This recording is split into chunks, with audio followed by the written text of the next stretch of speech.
დაჩემს თითებზე იკლაკნება გზეში ასვიმარი თვალების მიღმა. იქნება ერთგვარი სინთეზი ძველი და ახალი ლექსების, რომელიც უმეც ვიტოვებ, რომ საღამო იქნება სასიამოვნო. გამჩნევლად უხმოდ მეპარები არ მოვიწყებს, არ მაფიქრებს.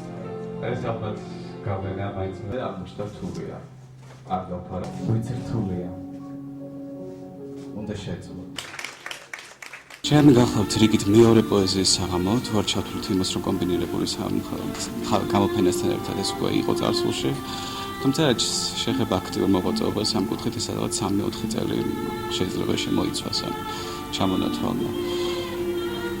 ველოდებით დღევანდელ საღამოს დასრულებას და შესაბამისად იმ ემოციებს, რომელიც აუცილებლად უნდა აღწევს გავს ღონისძიებას. ძალიან რთულია სამაუგ გეგმაზე საუბარი იმ ფონზე, როდესაც შემოქმედი ადამიანის ცხოვრება მე ვფიქრობ წინასწარ გაუწერელია და მუდამ სპონტანურად იგეგმება. თუნდაც დღევანდელი საღამო ნათელი მაგალითია ამის. ეს გახლავთ ყოველგვარი განსაკუთრებული სამზადისის გარეშე 3 დღეში დაგეგმილი საღამო. ვით შემოქმედი ადამიანი არის, მის კალამს ესე ეკუთვნის რამოდენიმე ისეთი ძვირფასი ლექსი, რომლებიც ჩემ ცხოვრების განმავლობაში მე მოხსოვდება და ხირსეულად თვლი ამ ყველაფერს.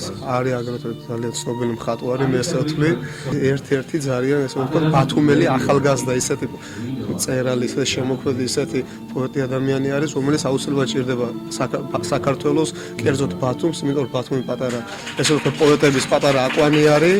მოწეულებით გადამოღოს ლოგიკოცნის ვნებიან ტუჩებს. დღეს საიდუმლოს მოყვარავენ მაგნოლიები და